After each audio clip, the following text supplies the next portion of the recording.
Hi guys. So if you are watching this, you'll know why I'm doing it. There was a situation that I talked about in my last video. If you guys saw it, you'll know.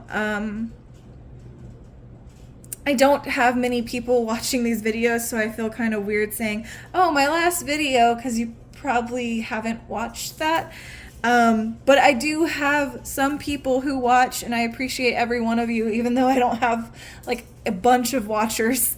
But if you watch my last video, you would know the situation I had this week where I let my anxiety take over my mind. I made a bad decision and quit a job on day 3 because my mind was telling me I can't do this, I'm not good enough to do this, and I quit after day 3. And I've felt very bad about this because I feel like I failed God. The job was an answered prayer. I've been needing a job. I'm needing money, and I feel like I kind of threw away yet another answered prayer he gave me, and I was feeling like a failure. So I went on Google trying to find instances in the Bible where God answered a prayer and someone didn't do right with it, didn't do well with it.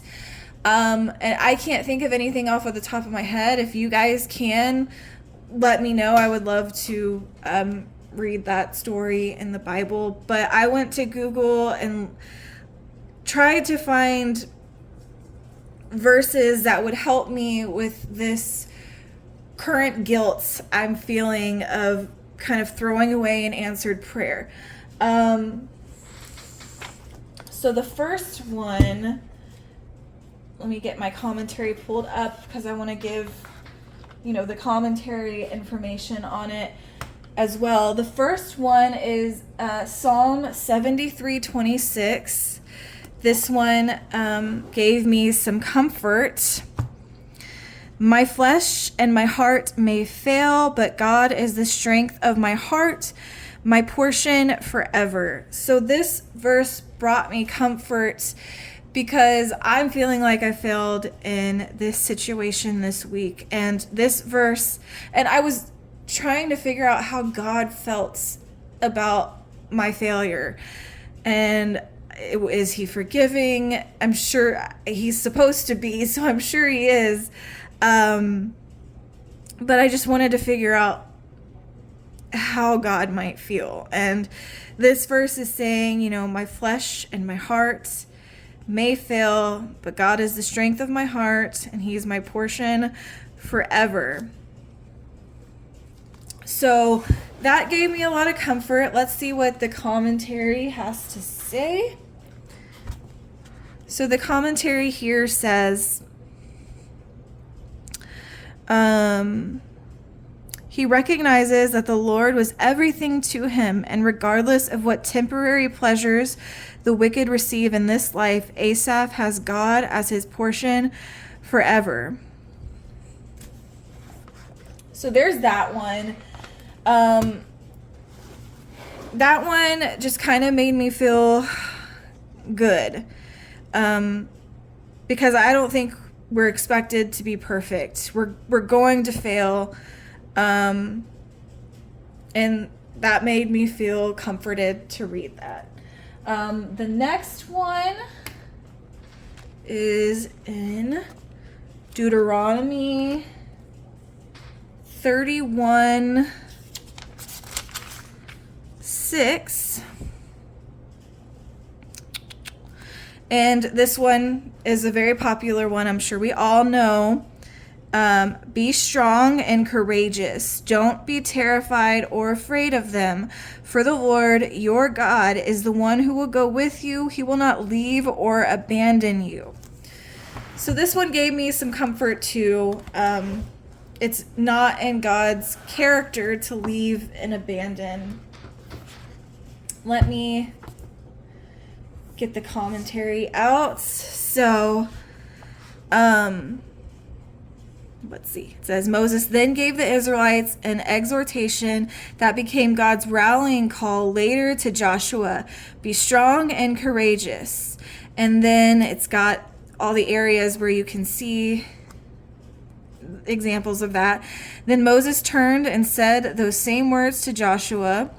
If you're wondering why God had to tell Joshua so many times to be strong and courageous, it's because he knew the human tendency to be afraid and discouraged when facing giants. So this one comforted me as well, because my anxiety and depression, that's my giant.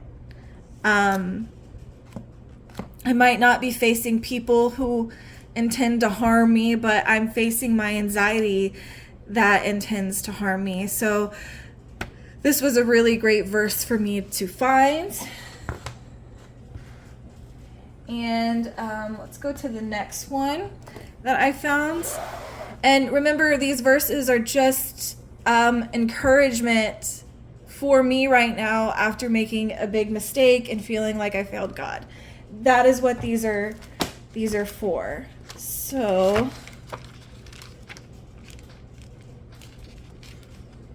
we find Matthew 19:26. So this one makes me feel good because I have been thinking, man, my mental health is just never going to get better. I'm never going to be able to get a job and keep a job, and I have been feeling very discouraged in that way. So this one is very helpful. It says, Jesus looked at them and said, with man, this is impossible, but with God, all things are possible. So this is a well-known verse, but for me specifically, it's giving me comfort right now because it does seem impossible for me to get rid of this anxiety. But if I keep praying to God and trying to work with Him through this, it could be possible. So that verse gave me comfort as well. Let's see what the commentary had to say about that verse. Matthew 19.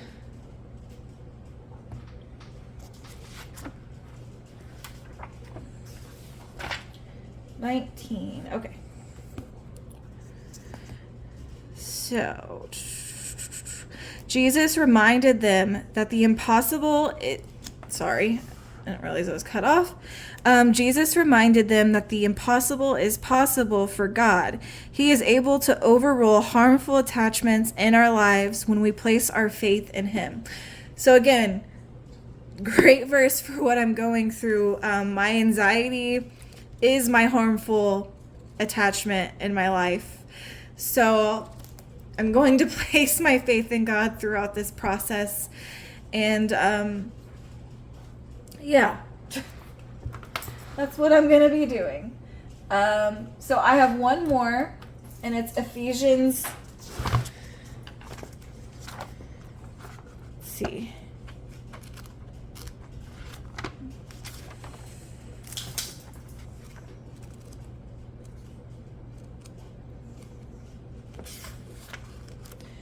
Where is Ephesians? Oh, I think it's after. Nope. See, I need to get better at finding places in the Bible. I think Ephesians. Really?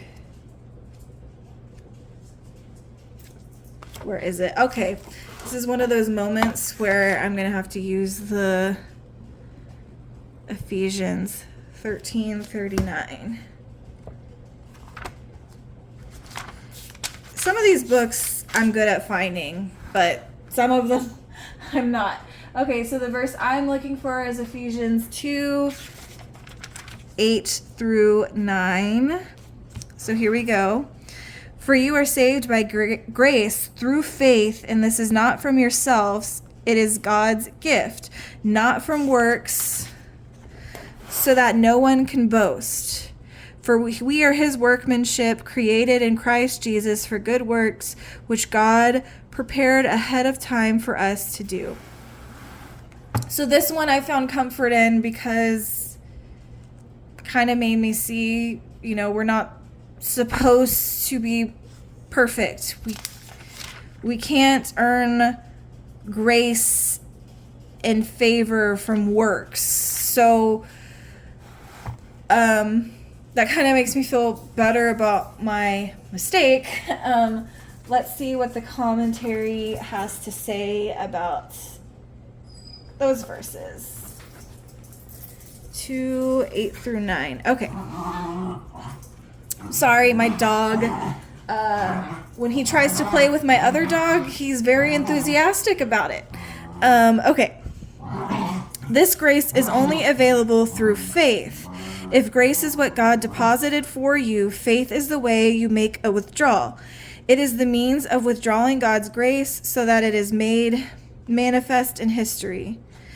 Grace is God's gift, received, not earned. It doesn't come by means of works so that no one can boast. In other words, there will be no strutting like peacocks in heaven. You will only be able to brag about the magnificent grace of God. You are saved by grace.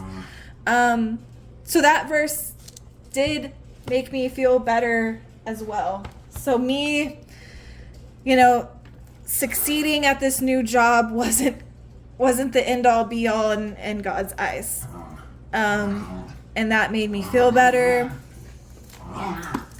So I hope these verses helped you if you were struggling in a similar way my dog.